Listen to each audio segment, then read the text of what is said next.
Plastic की सतह पर कभी-कभी घुमावदार, अजीब-सी सांप की लकीरें नज़र आती हैं, जो चमकती हुई होती हैं और ऐसा लगता है किसी ने उस सतह पर पेंट फेंक दिया है।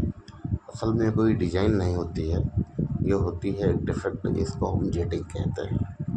जब पिघला हुआ प्लास्टिक मोल्ड के अंदर बहुत तेज़ी से एक पतली धार में घुसता है और सांचे की दीवार से टकराता है, तब वो वहीं जाकर जम जाता है, ठंडा होकर। बाद में जब बाकी का प्लास्टिक धीरे धीरे मोल्ड को भरता है, तब वो जमे हुए जेट के ऊपर से ही भरता है, जिससे कि पार्ट पर चमकदार सांप जैसी लकीरें बन जाती हैं, जिनको हम जेटिंग कहते हैं। और ये तब होता है जब मटेरियल मोल्ड के अंदर एक सही नियंत्रित ढंग से नहीं घुसता है, तब। तो आइए जानते हैं कि क्या क्या वजह होती हैं जेटिंग आने के। सबसे पहले हम बात करते हैं मोल्ड में, जहाँ से मटेरियल एंटर करता है मोल्ड में मशीन से, इसको हम गेट कहते हैं। और अगर इस गेट की लोकेशन सही नहीं हुई या फिर इस तरीके से हुई कि प्लास्टिक सीधे सांचे की खाली दीवार से, पिन से या कोड से टकराता है, तो जेटिंग बन जाएगा। ठीक वैसे ही जैसे पानी की तेज धार को दीवार पर मारते हैं। तो इसके लिए क्या करना होगा, गेट की लोकेशन को सही रखना होगा, ऐसी जगह रखना होगा जहाँ पर कि कोई सामने कोई दीवार टकराए ना, फ्लो स्मूथ हो, और अगर ज़रूरत पड़े तो गेट को भी बदला जा सके अगर नहीं सही होता है तो। अगली चीज़ है कि गेट की साइज को जो है बढ़ा देना चाहिए।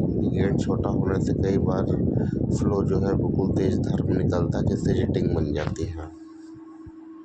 अगर प्लास्टिक बहुत कम विस्कोसिटी वाला है तो वह पानी की तरह बहुत तेज़ बहेगा, जिससे कि जेटिंग की समस्या आ सकती है। तो इसके लिए हमें कम विस्कोसिटी वाला प्लास्टिक मटेरियल यूज करना चाहिए, या फिर मेल्ट टेम्परेचर को एडजस्ट करके कम कर देना चाहिए। अब आते हैं प्रोसेस में क्या दोष होते हैं। सबसे पहला और सबसे बड़ा दोष होता है इंजेक्शन स्पीड। इंजेक्शन स्पीड जब ज़्यादा रहती है तो बहुत तेज़ी से गेट से एंटर करता है प्लास्टिक का मटेरियल मोल्ड के अंदर, और इससे जेटिंग बनने के चांसेस ज़्यादा रहते हैं। इसके लिए हमको इंजेक्शन स्पीड को एडजस्ट करना होगा, धीरे धीरे करके कम करना होता है। दूसरा है, अगर मेल्ट का टेम्परेचर कम है तो ज़्यादा ही विस्कस मटेरियल हो जाता है, मतलब गाढ़ा हो जाता है। ऐसे में हमको ज़्यादा प्रेशर देना पड़ता है, और ज़्यादा प्रेशर देने से ताकि मटेरियल अंदर जाए, तो उसके लिए प्रेशर देने से जेट बनने के चांसेस रहते हैं। और ऐसा भी होता है कि मोल्ड ठंडा रहता है। मोल्ड ठंडा होने से जैसे ही प्लास्टिक मटेरियल मोल्ड में घुसता है तो वो जमने लगता है, जिससे कि जेटिंग के निशान पार्ट की सरफेस पर बन जाते हैं। अगर मशीन की डिफेक्ट की बात की जाए तो हो सकता है मशीन का नोजल जो है बहुत छोटा हो, स्क्रू मोल्ड के स्क्रू बुश के अकॉर्डिंग उसके साइज के हिसाब से ना बनाया गया हो, उससे भी जो इंजेक्शन होने की धार बन जाती है या स्पीड है, उससे फ़र्क पड़ता है, और जेटिंग के निशान पार्ट की सतह पर बन के उभर के आने लगते हैं।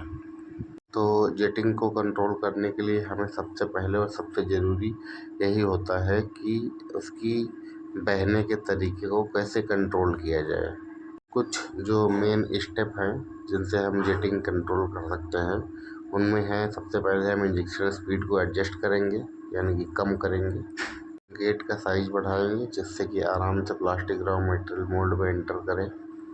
गेट की लोकेशन बदलेंगे जिससे कि प्लास्टिक अच्छे से फ्लो करे।